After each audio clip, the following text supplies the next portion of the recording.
The elevator doors opened with a soft chime, and Olivia Everhart stepped inside, balancing a cardboard tray of coffee cups in one hand and her worn leather portfolio in the other. She was running late for the most important pitch of her career, and the last thing she needed was to share the cramped space with someone else. But just as the doors began to close, a hand shot through, triggering the sensor. A man entered, tall and broad-shouldered, wearing a charcoal suit that probably cost more than her monthly rent. Olivia pressed herself against the corner, trying to make room, but the elevator suddenly lurched as it began its ascent. The coffee tray tilted dangerously in her grip. She gasped, anticipating the disaster, her body instinctively jerking backward. The man's hand shot out, steadying the tray before a single drop could spill. "Sorry," Olivia blurted automatically, her cheeks flushing. "I'm so sorry. Don't apologize for that," he said, his voice deep and unexpectedly gentle. His hand lingered on the tray for a moment longer than necessary, and when she looked up, she found herself staring into dark eyes that seemed to see right through her practiced composure.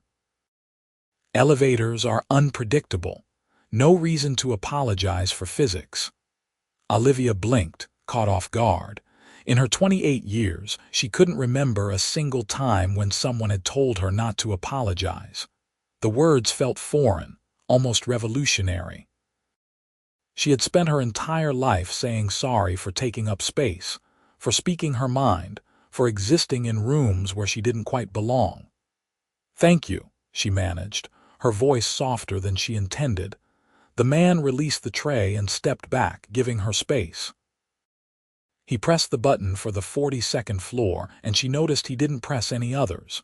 That was her floor, too. The executive level of Meridian Tower, where the venture capital firm she was pitching to had their offices. "Big meeting?" he asked, nodding toward her portfolio. "That obvious?" Olivia tried to smile, but her nerves made it wobbly. "I'm pitching my company. We develop sustainable packaging solutions for the food industry. Biodegradable, cost-effective, and we've already got 3 regional chains interested in testing our products." She wasn't sure why she was telling him all this. Maybe it was the way he listened, his full attention on her rather than his phone like most people in elevators. Maybe it was because talking helped calm the butterflies rioting in her stomach. "Sounds promising," he said. "What's the biggest challenge you're facing?" "Scaling," Olivia admitted. "We've got the technology, we've got the market interest, but we need capital to build the manufacturing infrastructure. That's what today is about." The elevator slowed as it approached the 42nd floor. The man studied her for a moment, something unreadable in his expression. "Good luck," he said as the doors opened. "I hope they see what they're getting." Olivia stepped out, balancing her coffee and portfolio. "Thank you for everything." He nodded, a slight smile touching his lips, and she hurried down the corridor toward the reception area of Castle & Ventures. Her heart was pounding, but not just from the upcoming pitch. Something about that brief encounter had left her unsettled in a way she couldn't quite name. The receptionist, a young woman with perfect makeup and a practiced smile, checked her in and directed her to a conference room. Olivia set down the coffee, a small gesture she hoped would make a good impression, and arranged her materials on the polished table. Through the glass walls, she could see people moving through the office, all purpose and confidence. 5 minutes passed. Then 10. Olivia checked her phone, wondering if there had been a mistake. The meeting was scheduled for 9 o'clock, and it was now 9:15. The door opened and 3 people entered. 2 men in suits and a woman with silver hair pulled back in an elegant bun. Olivia stood, extending her hand. "Miss Everhart, I'm Richard Chen, partner here at Castellan," said the older of the 2 men.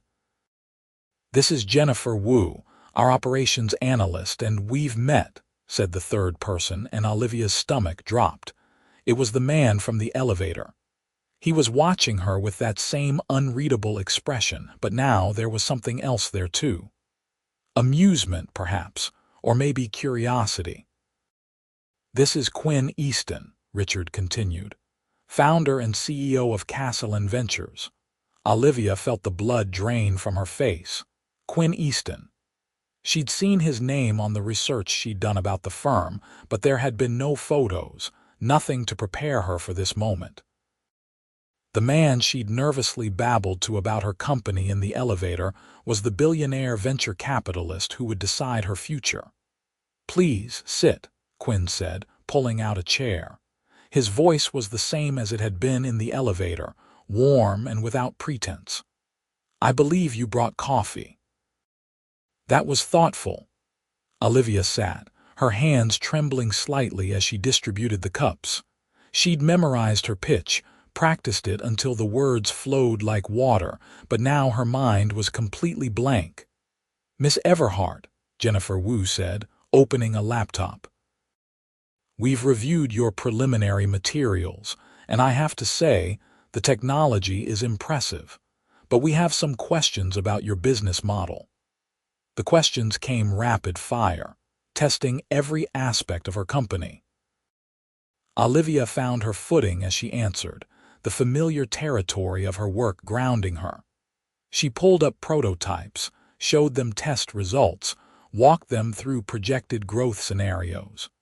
Richard Chen challenged her on cost projections. Jennifer Wu pressed her on supply chain logistics. Through it all, Quinn sat quietly, watching, his fingers steepled in front of his face. "The food industry is notoriously resistant to change," Richard said. "What makes you think you can convince them to switch from their current packaging?"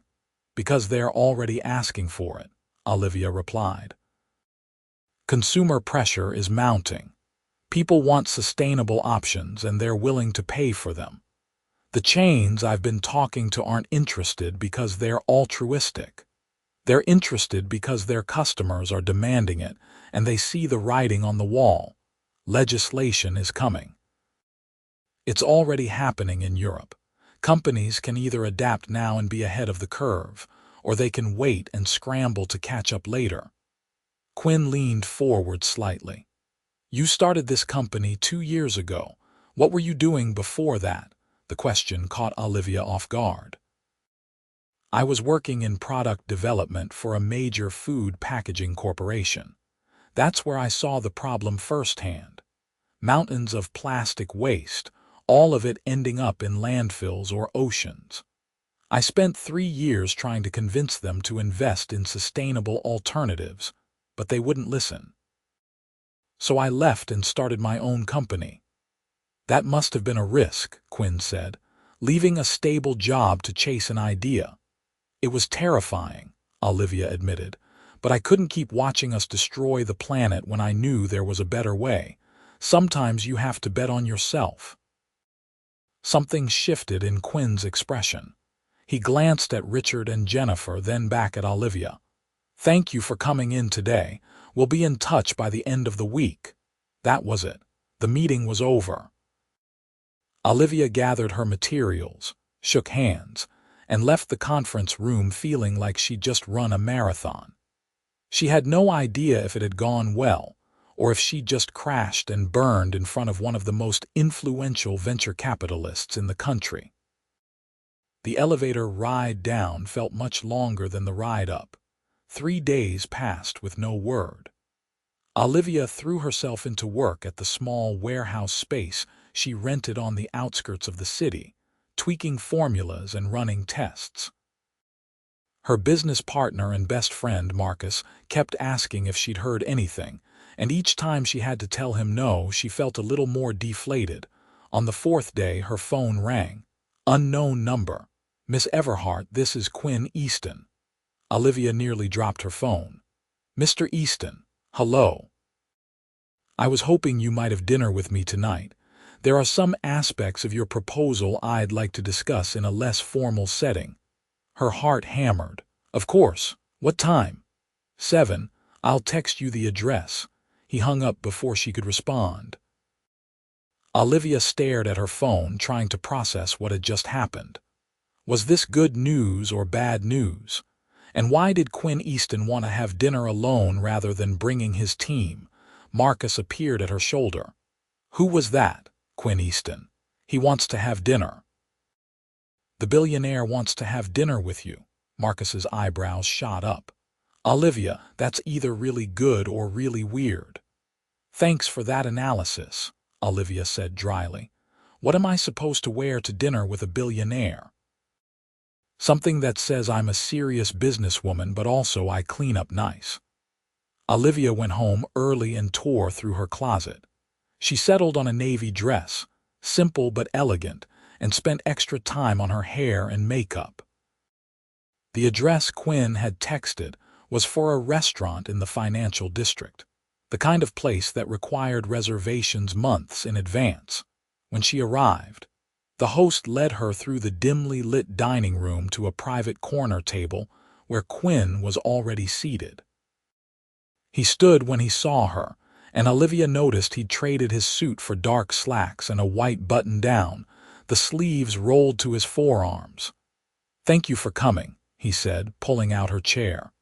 "Thank you for inviting me," Olivia replied, sitting. "Though I have to admit, I'm not sure why we're here." Quinn smiled, and it transformed his face. In the office, he'd been all business, but here, in the soft candlelight, he seemed almost approachable. "I wanted to talk to you without my team analyzing every word, and I wanted to apologize." "Apologize? For what?" "For not introducing myself in the elevator. I realized afterward that it might have seemed like I was testing you somehow. That wasn't my intention. I genuinely didn't know who you were at first." Olivia relaxed slightly. "And when you figured it out?" "I was curious to see how you'd handle yourself without knowing who I was. Call it an occupational hazard." He paused as the waiter appeared to take their drink orders. Once they were alone again, he continued. "I invest in people as much as I invest in ideas. Technology can be copied.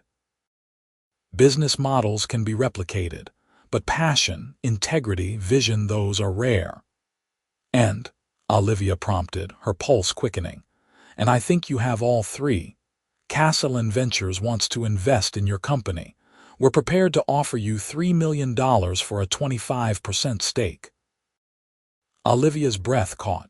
$3 million. It was more than she'd dared to hope for. With that kind of capital, she could scale up production, hire a real team, compete with the major players in the industry. "That's incredibly generous," she said carefully, "but I have to ask why." "I know you reviewed my materials, but there are dozens of sustainable packaging startups out there. What made you choose mine?" Quinn was quiet for a moment, considering. "Do you remember what you said about betting on yourself?" "I spent the first decade of my career working for other people, making them rich with my ideas. When I finally started my own fund, everyone told me I was crazy. The market was too saturated, I was too young, I didn't have enough connections. But I believed in what I was building, and I was willing to risk everything for it." He met her eyes. "I see that same fire in you. That's why I'm betting on you." The waiter returned with their drinks and took their dinner orders. Olivia chose the salmon without really looking at the menu, her mind still reeling from Quinn's offer. "I need some time to think about it," she said, "and I should probably have a lawyer review the terms." "Absolutely. Take all the time you need. This is a major decision." Quinn lifted his glass. "But for now, can we just have dinner? No business, no pressure, just two people sharing a meal." Olivia lifted her own glass, clinking it gently against his. "I think I can manage that." And just like that, the tension that had been coiled in her shoulders since she walked in began to ease. They talked about everything except work. Quinn told her about growing up in Seattle, the son of a high school teacher and a nurse, how he'd put himself through business school working 3 jobs. Olivia shared stories about her childhood in a small town in Oregon, how she'd been obsessed with chemistry sets and science fairs, much to her parents' bewilderment. "They wanted me to be a doctor or a lawyer," Olivia said. "Something respectable. When I told them I wanted to develop biodegradable plastics, they thought I'd lost my mind. What do they think now? They're supportive, I think. Worried but supportive. My mom still asks when I'm going to get a real job." Olivia laughed. "What about your parents? Are they proud of what you've built?" Quinn's expression softened. "My father passed away 5 years ago. Heart attack. But yes, I think he was proud. He never understood exactly what I did, but he knew I was helping people build their dreams.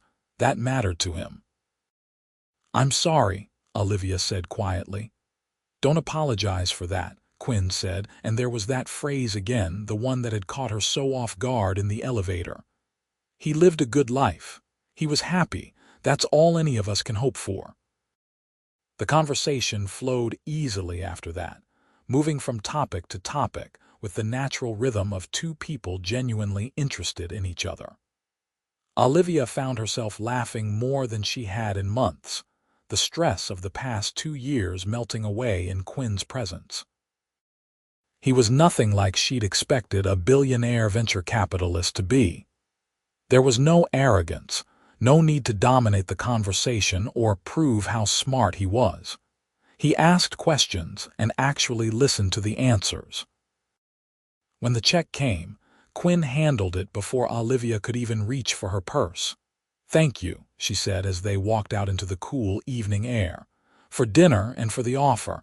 I promise I'll give it serious consideration." "I hope you will." Quinn paused on the sidewalk, his hands in his pockets. "Can I ask you something personal?" Olivia nodded, curious. "In the elevator when you almost spilled the coffee. You apologized immediately like it was instinct. You do that a lot, don't you? Apologize for things that aren't your fault." The observation hit closer to home than Olivia wanted to admit. "I suppose I do. It's just easier sometimes, you know, smoothing things over, making sure everyone's comfortable." "But what about you?" Quinn asked. "What about your comfort?" Olivia didn't have an answer for that.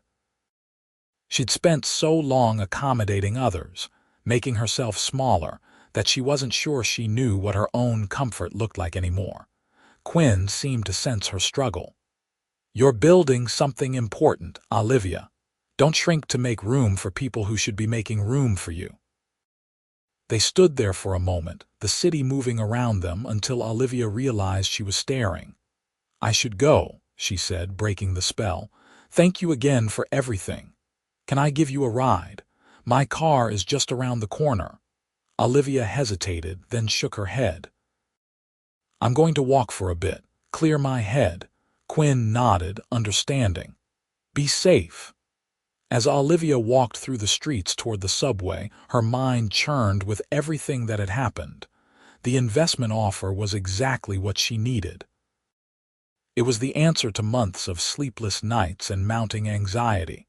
But something about the evening had shifted her focus away from business and toward something else entirely.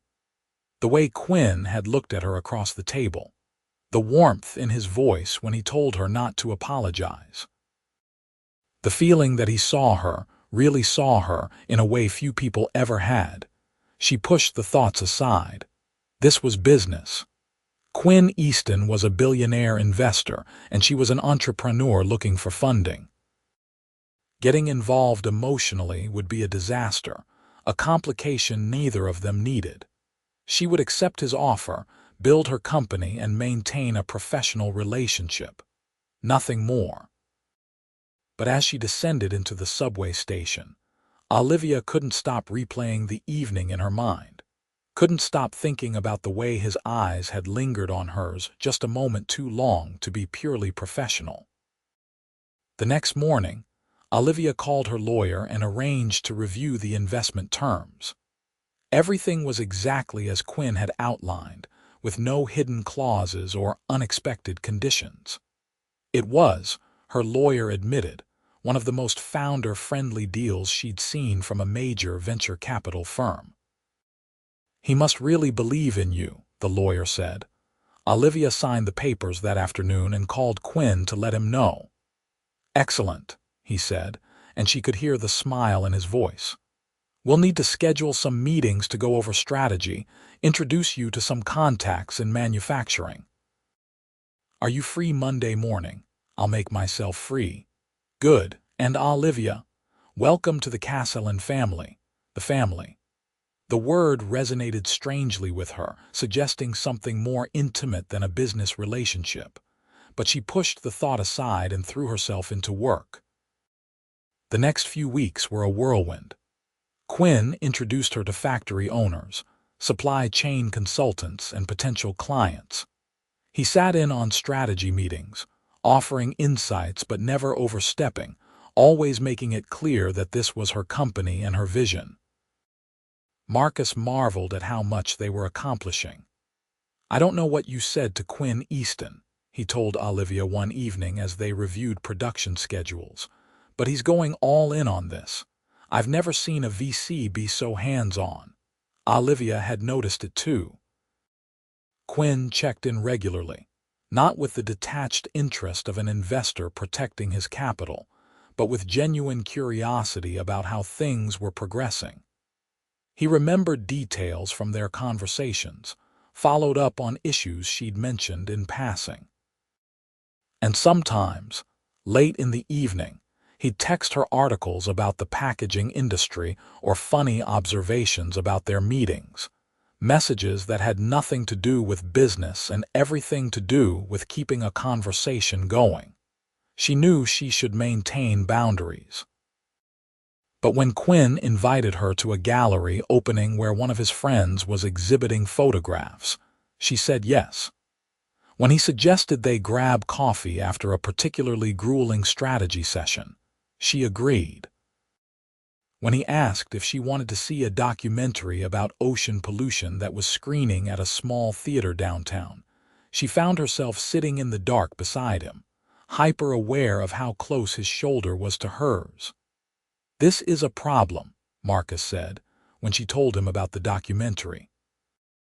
"What is? You're falling for him." "I am not," Olivia protested, but even as she said it, she knew it was a lie. "You talk about him constantly. You check your phone every 5 minutes to see if he's texted. And you get this look on your face whenever his name comes up, like you've just bitten into something sweet."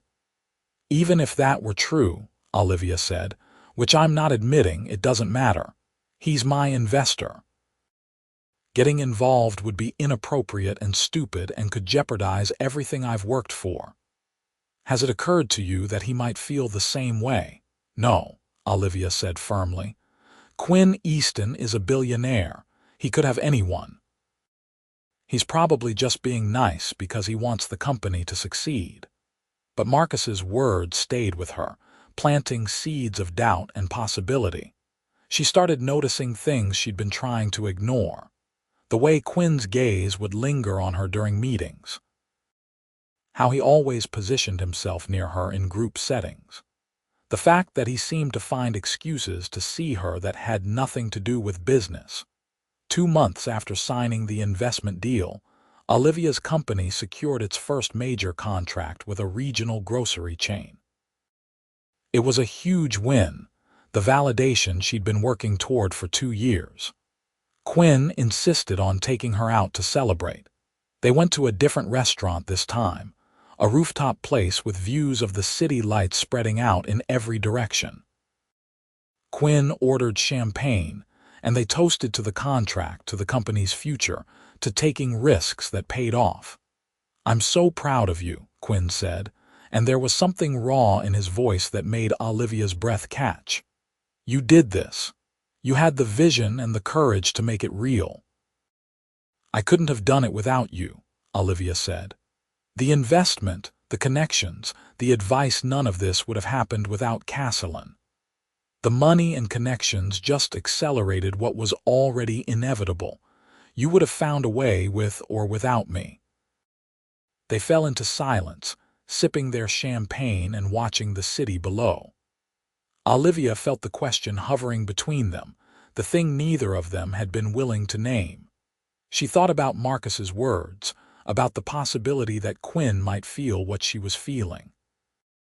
The champagne made her brave. "Can I ask you something?" she said. Quinn turned to face her fully. "Anything." "That day in the elevator, when you told me not to apologize, why did you say that?" Quinn considered for a moment. "Because I recognized something in you. That tendency to make yourself smaller, to apologize for existing. I grew up with a sister who did the same thing. She was brilliant, top of her class, full of ideas. But she'd been conditioned to think that her intelligence was threatening, that she needed to downplay it to be likable. It took her years to unlearn that." He paused. "When I heard you apologize for almost spilling coffee because the elevator lurched, I saw that same conditioning. And I wanted you to know that you don't have to do that, not in my presence." Olivia's throat tightened. "Where's your sister now?" "She's a neurosurgeon in Boston. She stopped apologizing for being brilliant about 5 years ago. It's been beautiful to watch." "I want that," Olivia said quietly, "to stop making myself smaller, to take up space without guilt." "You're already doing it," Quinn said. "Every time you stand up in a meeting and defend your vision, every time you push back on someone who underestimates you, you're becoming the person you were always meant to be." The intensity in his eyes was almost too much. Olivia looked away, her heart racing.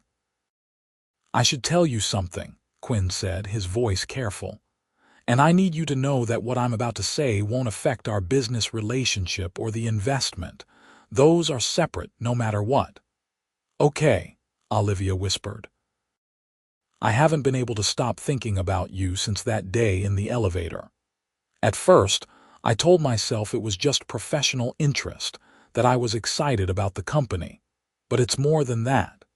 These past 2 months have been the best I've had in years, and it's because of you. The way you see the world, your passion, your determination. The way you laugh at my terrible jokes and call me out when I'm being too cautious." He took a breath. "I'm falling for you, Olivia.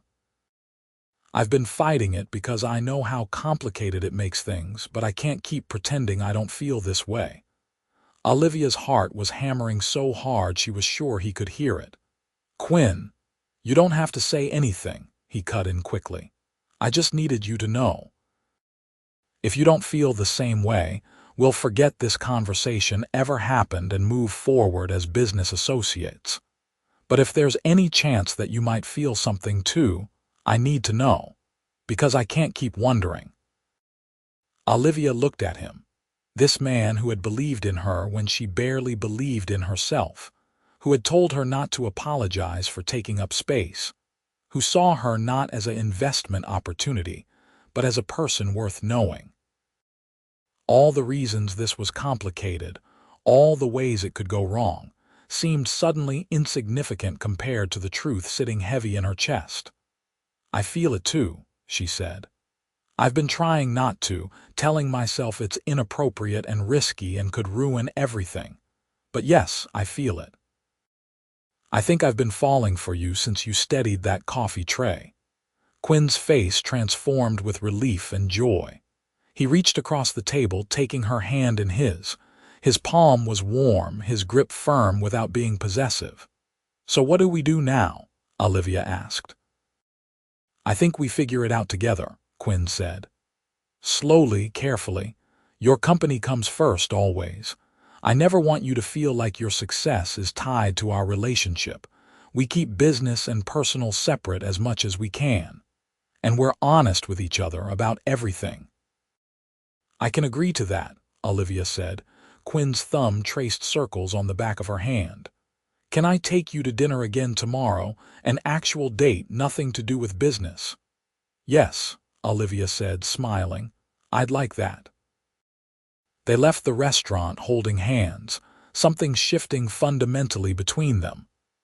Quinn walked her to her car, and when they reached it, he cupped her face gently, giving her time to pull away if she wanted. She didn't. Instead, she leaned into him, and when his lips met hers, it felt like everything she'd been searching for without knowing it. The kiss was gentle and searching, a question and an answer all at once. When they pulled apart, Quinn rested his forehead against hers. "I've wanted to do that for weeks," he murmured. "Me too," Olivia admitted. Dating Quinn was different from anything Olivia had experienced before. He was thoughtful in ways that constantly surprised her. He remembered that she loved lavender lattes and showed up at her warehouse with one on stressful days. He sent her playlists of songs that reminded him of her.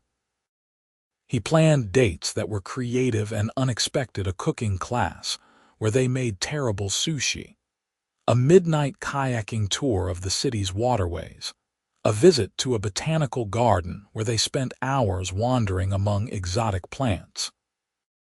But he also understood when she needed space to work, never making her feel guilty for canceling plans when production issues came up or client meetings ran late. He respected her independence and never tried to insert himself into business decisions that were hers to make. Marcus approved, though he gave Quinn a stern talking to about treating Olivia right that made her want to die of embarrassment. Quinn took it in stride, assuring Marcus that he had no intention of doing anything else. The board at Castellan Ventures was a different story. When Quinn disclosed the relationship, as he'd promised he would, Richard Chen expressed concern about the optics. "It looks like favoritism," Richard said in a private meeting. "Like you're investing in her because you're involved, not because the company has merit." "The company had merit before I even knew who she was," Quinn countered. "My relationship with Olivia doesn't change that, and I'm not going to hide it or pretend it doesn't exist. We've been transparent about it. We've put safeguards in place to keep business and personal separate. And frankly, what I do in my personal life is not up for board approval." Richard backed off, but Olivia could feel the whispers whenever she came to the Castellan offices. She tried not to let it bother her, focusing instead on hitting the targets she'd set for the company. But it gnawed at her, the idea that people might think she'd gotten where she was because of who she was dating rather than the quality of her work. "Let them talk," Quinn said when she voiced her concerns. "Your results speak for themselves. You landed that grocery chain contract before anyone knew we were together. You're exceeding every projection we made. The people whose opinions matter know exactly how talented you are." 3 months into their relationship, Quinn invited Olivia to spend the weekend at his house outside the city. She'd never seen where he lived, their dates always taking place on neutral ground. When she pulled up the long driveway, she was struck by how different it was from what she'd expected. Not a mansion, but a modern structure of glass and wood that seemed to grow out of the surrounding forest. Quinn met her at the door, barefoot and wearing jeans and a faded t-shirt. This casual version of him made her heart skip. "Welcome," he said, taking her overnight bag. "I thought we could actually relax for once. No interruptions, no schedules, just us." He gave her a tour of the house, which was beautiful but surprisingly understated. The furniture was comfortable rather than ostentatious, the art on the walls carefully chosen but not showy. Floor-to-ceiling windows looked out over acres of trees, and Olivia could see a stream cutting through the property. "This is amazing," she said. "How often do you get to spend time here?" "Not often enough. Usually just weekends, but I'm trying to change that." "What's the point of having all this if I never enjoy it?" They spent the afternoon hiking the trails on Quinn's property, talking about everything and nothing. Olivia told him about her plans to expand the product line, to move beyond food packaging into other applications. Quinn shared his vision for Castellan, how he wanted to focus more on sustainable businesses and companies that were trying to make a real difference. "Money for its own sake stopped interesting me years ago," he said as they rested beside the stream. I want to invest in things that matter. People like you, who are actually trying to change the world. That evening, Quinn cooked dinner while Olivia sat at the kitchen island, sipping wine and watching him work. He moved with surprising competence, chopping vegetables and stirring sauces with the focus he brought to everything. "Where did you learn to cook?" she asked. "My mother. She insisted all her kids know how to feed themselves properly. She said she didn't raise any children who'd live on takeout and frozen dinners." He glanced over his shoulder, grinning. "She'd like you. Would she?" The question came out more uncertain than Olivia intended. Quinn set down his knife and turned to face her fully. "She'd love you. So would my sister.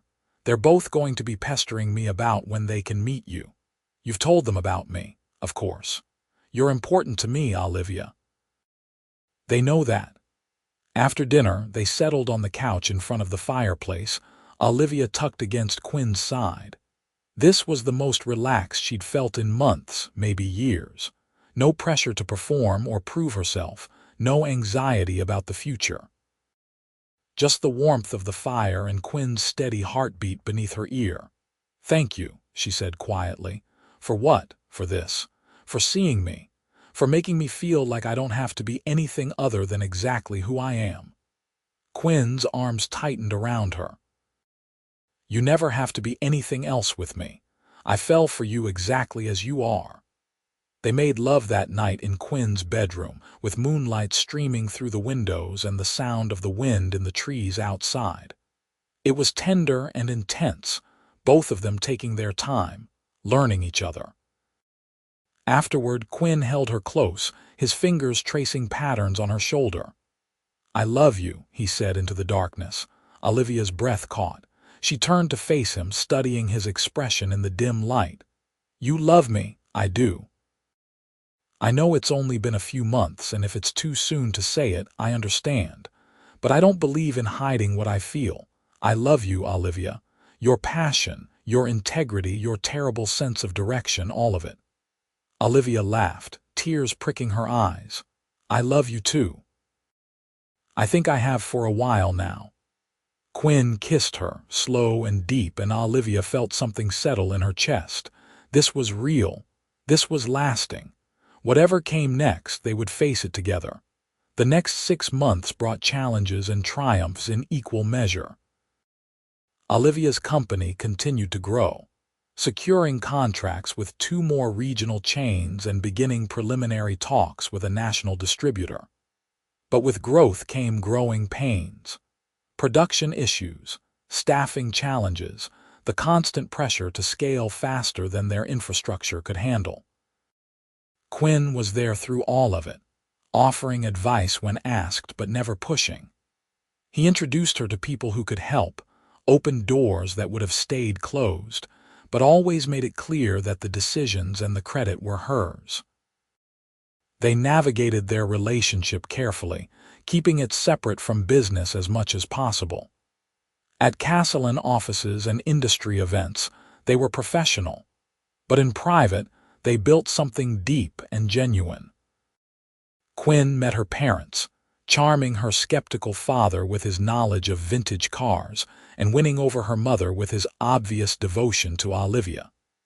She met his mother and sister, who welcomed her with open arms and immediately started including her in family group chats. "You're part of the family now," Quinn's sister Emma told her over lunch one Saturday. "Fair warning, we're a lot, but if you can handle Quinn, you can probably handle the rest of us."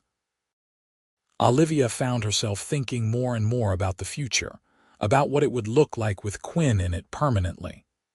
They'd talked about moving in together, about the logistics of combining their lives, but both had been hesitant to rush. Olivia's company needed her full attention, and Quinn respected that. But there were moments, late at night when they were together, when Olivia would catch herself imagining years down the road, imagining what forever with this man might look like. A year after they'd met in that elevator, Olivia stood in a conference room presenting to the board of one of the largest food distribution companies in the country. If she landed this contract, it would transform her company from a promising startup into a major player in the industry. Everything she'd worked for came down to this moment. She pitched with confidence, answering questions without hesitation, defending her projections with data and passion. When she finished, the CEO nodded slowly. "This is impressive, Miss Everhart. We'll need to discuss it internally, but I think we can work something out." Olivia left the meeting floating on air. She called Quinn immediately. "They're interested," she said. "Really interested. This could be it, Quinn. This could be everything." "I never doubted you for a second," Quinn said, and she could hear the pride in his voice. "Come over tonight. I want to celebrate properly." When Olivia arrived at Quinn's house that evening, she found the path from the driveway lit with candles. Surprised, she followed them through the trees to a clearing she'd never noticed before. In the center stood a table set for two, with more candles and flowers and what looked like a home-cooked meal waiting.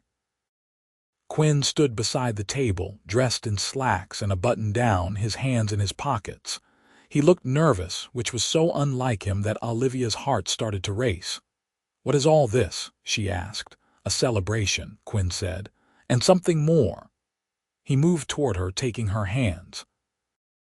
"Olivia, this past year has been the best of my life. You've challenged me, inspired me, made me want to be better. You've shown me what it means to love someone completely, without reservation." Olivia's eyes filled with tears as Quinn slowly dropped to one knee.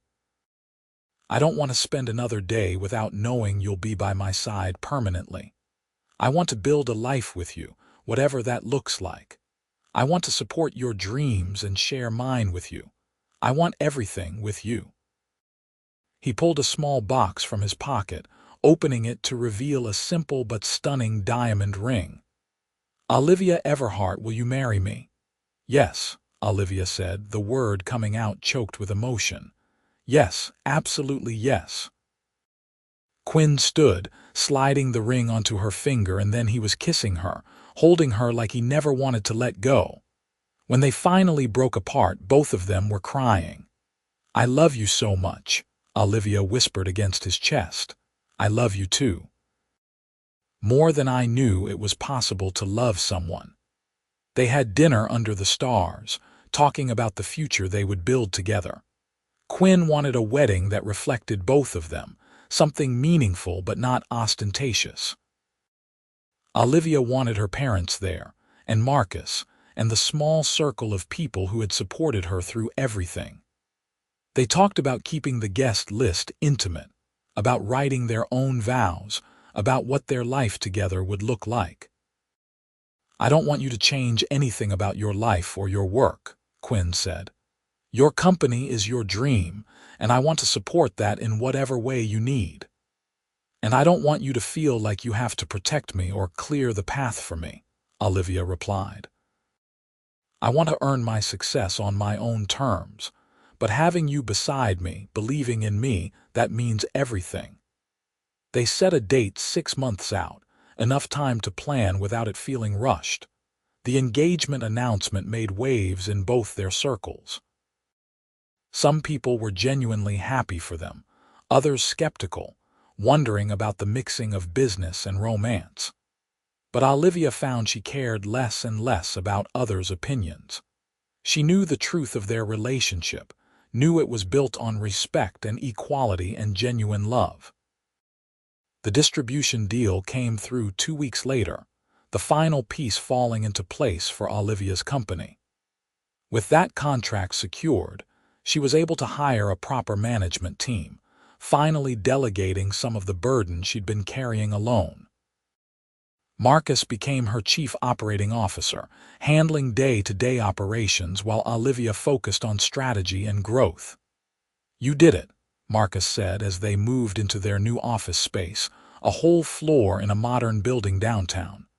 "You built something real." "We did it," Olivia corrected. I couldn't have done any of this without you." The months leading up to the wedding were chaotic but joyful. Olivia's company continued to grow, and she found herself actually able to enjoy the success rather than constantly worrying about the next crisis. Quinn was planning a surprise honeymoon, refusing to tell her anything except to pack for warm weather and make sure her passport was current. They got married on a crisp October afternoon in Quinn's backyard, with 75 of their closest friends and family gathered among the trees. Olivia wore a simple ivory dress, her hair loose around her shoulders. Quinn couldn't take his eyes off her as she walked toward him down an aisle marked with fallen leaves.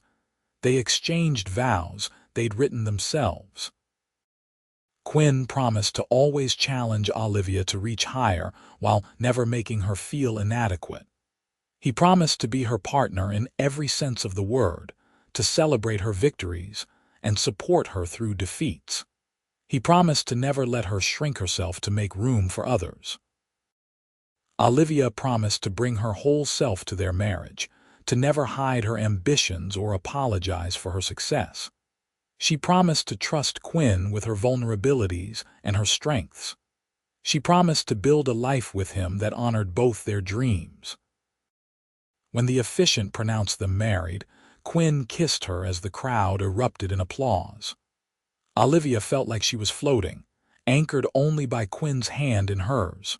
The reception was everything they'd wanted: intimate, joyful, full of laughter and dancing. Olivia's father gave a speech about how proud he was of his daughter, about watching her transform from an uncertain young woman into someone who knew her own worth. Emma, Quinn's sister, told embarrassing stories about Quinn's terrible early dating attempts, making everyone laugh. As the evening wound down and guests began to leave, Quinn and Olivia found themselves alone on the dance floor, swaying to music only they could hear. "Hello, Mrs. Easton," Quinn murmured against her hair. "I'm keeping my name professionally," Olivia reminded him, but she was smiling. "But I like the sound of that in private. However you want to be known is fine with me, as long as I get to call you mine." They left the next morning for their honeymoon, which turned out to be 3 weeks in New Zealand.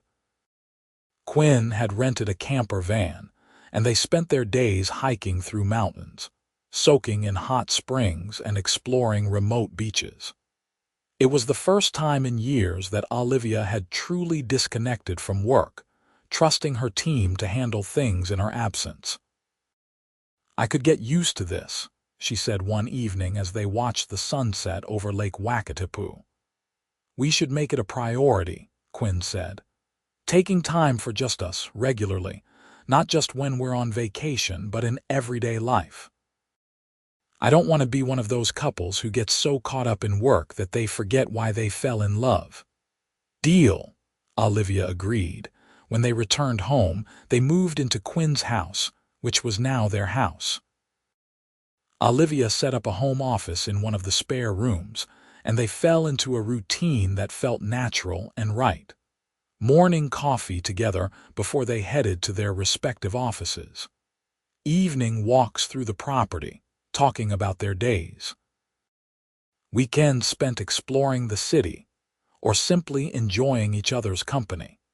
2 years into their marriage, Olivia's company was acquired by a major sustainable products corporation for a sum that made national news. It was bittersweet, letting go of the business she'd built from nothing, but she stayed on as CEO of the division, maintaining creative control while having the resources of a major corporation behind her. "How does it feel?" Quinn asked the night the acquisition was finalized. "Strange," Olivia admitted. "Like the end of one chapter and the beginning of another, but good. I'm proud of what we built and excited about what comes next." What came next, they decided together, was starting a family. They'd talked about children since before they were married, both wanting them but waiting for the right time. Now, with Olivia's career stable and both of them ready, they began trying. It took 6 months before the pregnancy test came back positive. Olivia took 3 more tests before she believed it, then waited until dinner to tell Quinn. She'd planned something elaborate, but when she saw him come through the door, tired from a long day but smiling when he saw her, she couldn't wait. "I'm pregnant," she blurted out. Quinn froze. "You're really? I took 4 tests. We're having a baby." Quinn crossed the room in 2 strides, picking her up and spinning her around despite her laughing protests. When he set her down, there were tears in his eyes. "We're having a baby," he repeated like he couldn't quite believe it.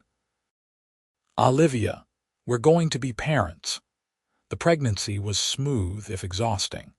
Olivia worked up until a month before her due date, finally listening when her doctor and Quinn both insisted she needed rest. They'd converted one of the spare rooms into a nursery, painting it a soft sage green and filling it with furniture Quinn had insisted on assembling himself. Their daughter was born on a rainy April morning, arriving 3 weeks early, and making her presence known with healthy, angry cries. They named her Claire, and Olivia fell in love the moment they placed the tiny, red-faced baby in her arms.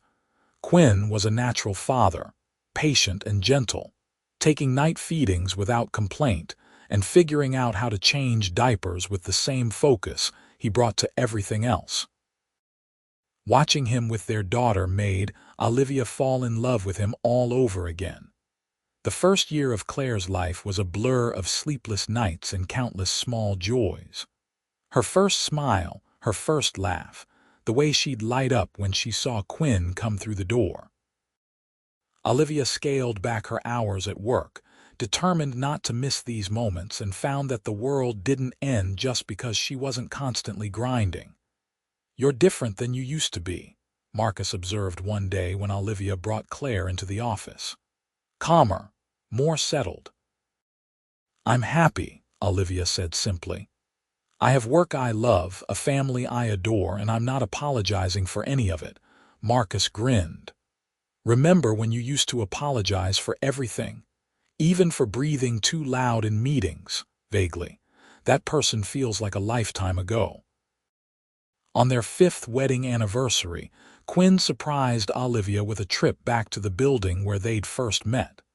They stood in the elevator, alone this time, as it climbed toward the 42nd floor. "You remember what I said to you that day?" Quinn asked. "Don't apologize for that," Olivia recited. "Those 4 words changed my life. They changed mine too, because I saw you, really saw you, and I knew I had to know you better." He took her hand, the same way he had in this elevator 5 years ago. "You've become everything I hoped you would and more. You take up space now, Olivia. You don't shrink or apologize or make yourself smaller. You're magnificent." Olivia kissed him, there in the elevator where it all began. "Thank you for seeing me, for believing in me, for loving me exactly as I am." "Always," Quinn promised. They went home to their daughter, to the life they'd built together. That night, after Claire was asleep, they sat on their back porch watching the stars emerge overhead. Quinn's arm was around Olivia's shoulders, her head resting against his chest. "Do you ever think about where we'd be if you hadn't gotten in that elevator?" Olivia asked. "Sometimes. But I think we would have found each other eventually. Some things are just meant to be." Olivia smiled, remembering the terrified woman she'd been that morning, rushing to a pitch with coffee in her hands and apologies on her lips. She'd been so desperate to prove herself, to convince someone to take a chance on her idea. She never could have imagined that the man who steadied her coffee would become her investor, her partner, her husband, the father of her child. That 4 simple words would set her on a path toward becoming the person she was always meant to be. "I love you," she said, the words as natural as breathing. "I love you too," Quinn replied. "My brilliant, fierce, unapologetic wife." And there, beneath the stars, surrounded by the life they'd created together, Olivia felt a peace so complete it brought tears to her eyes. She had everything she'd ever wanted and so much more than she'd dared to dream. She'd built a successful company, married her best friend, became a mother, and through it all, learned to stop apologizing for taking up space in the world. It had started with an elevator ride and 4 words that changed everything. Now, 5 years later, those words had become the foundation of a life built on love, respect, and the courage to be exactly who she was meant to be. The future stretched out before them, full of possibility and promise. More children, perhaps, new business ventures, challenges and triumphs they couldn't yet imagine. But whatever came, Olivia knew they would face it together, as equals and partners, 2 people who had found in each other exactly what they needed. She didn't apologize anymore. Not for her success, not for her ambitions, not for the space she occupied in the world. And it had all begun with a billionaire in an elevator who saw her flinch, heard her automatic apology, and told her something she needed to hear. Don't apologize for that. 4 words that changed everything. 4 words that led to a lifetime of love.